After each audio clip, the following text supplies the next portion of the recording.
Point-by-point relaxation is something anyone can do, and like its name, relaxes different muscle groups in the body, point by point. The participant tenses the muscles in an area and then lets them relax. Working slowly down the body, it is important to pause long enough between each point to let the muscles fully relax. When you do this, you can begin by tightening and tensing all the muscles in your face to make the tightest frown possible, and then let those muscles relax. You will move down to the next point to raise your shoulders up to your ears and press your head back into the cushion of your chair or bed, tightening all the muscles in the neck, shoulders, and upper back. And then let them relax. You'll move on to the torso and tighten each fist while simultaneously tightening the stomach muscles by pushing the belly out, and then letting those muscles relax.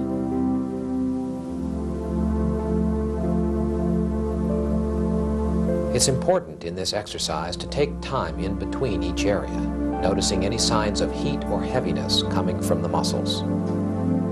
Become aware of how your muscles feel when they are tense and when they are relaxed. Developing and fine-tuning this body and mind awareness is the goal of point-by-point relaxation. It's what you take with you when the exercise is finished. You can use it all day like an early warning system to detect stress and tension in your body and transform it into energy and relaxation.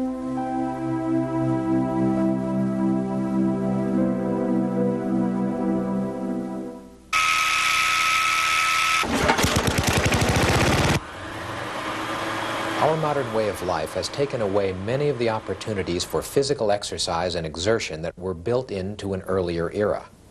Chopping wood and beating carpets are a thing of the past. Even mowing the lawn has gone from being an aerobic isometric workout to something that requires little more effort than watching television. Our opportunities for exercise have not only dwindled, but what we have substituted is often the cause of stress. Therefore, we must create these opportunities. Regular aerobic exercise is one of the body's best defenses against the buildup of stress.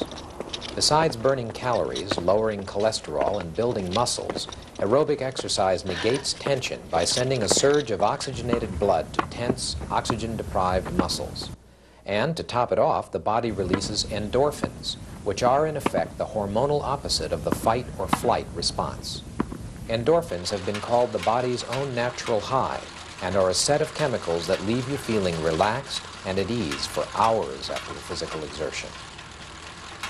To be considered aerobic, an exercise should raise your heart rate. Swimming, jogging, jumping rope, a vigorous game of tennis, bicycling, or even a brisk walk are all forms of aerobic exercise. Most experts agree that 20 minutes of sustained aerobic exercise 3 times a week is all that's needed to maintain proper fitness.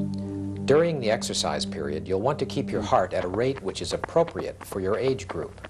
This can be determined by subtracting your age, this man is 30, from 220, and multiplying the result by 0.75. So this man needs to maintain a heart rate of approximately 140 beats per minute for 20 minutes, 3 times per week, to stay fit. To determine your heart rate while you're exercising, wear a watch with a sweep second hand and turn it so you can see it. You can feel your pulse here at the wrist. Clock off 6 seconds while you count the pulse. Add a 0 to the result, and that's your heart rate for a full minute. So for example, if I counted off 14 beats during 6 seconds, my heart rate would be 140. It's important to remember to work up to the level of fitness appropriate for your age gradually. And of course, consult your physician before beginning any program of physical exercise. One of the most effective ways of reducing stress that I know is learning to live life in the present. No other single cure gets at the root of so much stress. We worry about the future, regret the past, and fail to enjoy the moment. Here's a little now appreciation test. The next time you're in the shower, notice whether you think about your problems or how good the hot water feels on your back. If you're thinking about your problems, you're not even aware of the moment, let alone enjoying it. Think about your problems when you can do something about them. At your desk, or with someone who can give you advice, or at any time when you can take steps to solve them, even if that only means writing them down or making a phone call. Plan time to sit down and think about them, but don't let your mind wander off randomly during your free time and rob you of the pleasure of that moment. Use your free time by finding things that really occupy your mind, like reading a good book, or a hobby that you really enjoy, or listening to music. Many writers have said that time is our most precious commodity.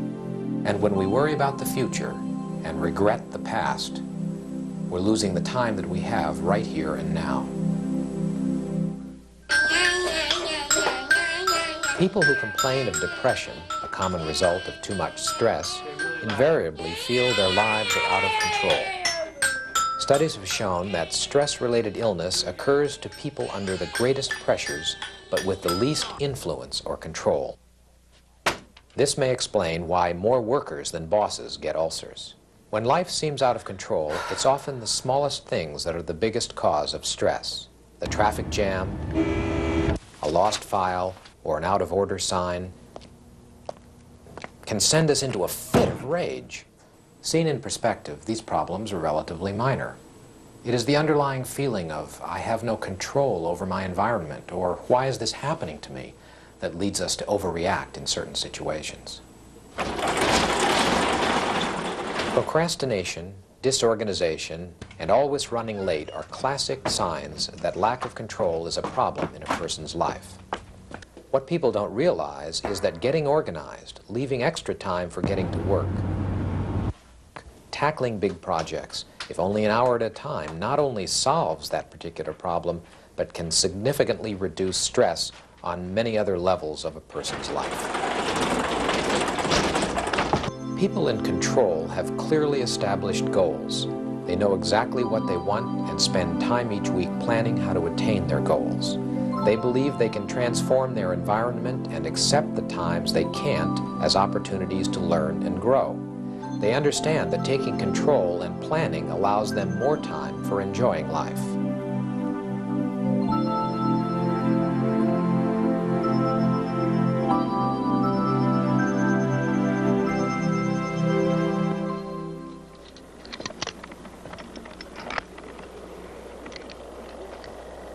Okay, Susan, red is anchored. First, Then second, Joan second, Third, fourth, fifth, and I'm Events and situations are not stressful. It's our own perceptions and reactions that cause us to experience stress. A situation that is perceived by one person as exhilarating and challenging may be seen by another as incredibly stressful. no need to be afraid, is there? Is there? Come on. You gotta break through this. There's not any need to be this scared. Go, put your feet wide apart and move down this thing. I'm gonna say a number and you move on it. 1, 2, 3. Keep going. Okay. Look at, come on. okay, now come off to the right. Our Ron. reactions themselves are learned behaviors, and therefore we can learn to control them. No, you're doing great. Keep going. Just keep doing just what you're doing. While common annoyances are seldom exhilarating, you can learn to replace your tension with tranquility. Jot down a list of what things make you tense. Notice which situations you can control and which ones you can avoid. When unavoidable situations arise, remind yourself you can choose to take control of your reactions rather than letting your reactions control you. Remember to use the techniques you've learned in this program, such as conscious breathing and point-by-point relaxation, to reduce your stress. And allocate at least 20 minutes every day for some form of relaxation exercise, meditation, enjoyable hobby, or aerobic exercise. Overcoming stress can sometimes seem about as difficult as scaling a cliff. But with determination and perseverance, you can master most any stressful situation. Albert Schweitzer once remarked that each person carries his own doctor inside of himself. The techniques presented in this program can amplify the quiet voice of that inner doctor. This voice tells us not only when we are feeling thirsty or hungry or tired, but I believe can also tell us when we are feeling the effects of stress. If we take the time to listen, we can prevent much of the disease, anxiety, and discomfort we suffer from today. Making a commitment to managing stress is a gift you can give to yourself. It's your commitment to living life to the fullest.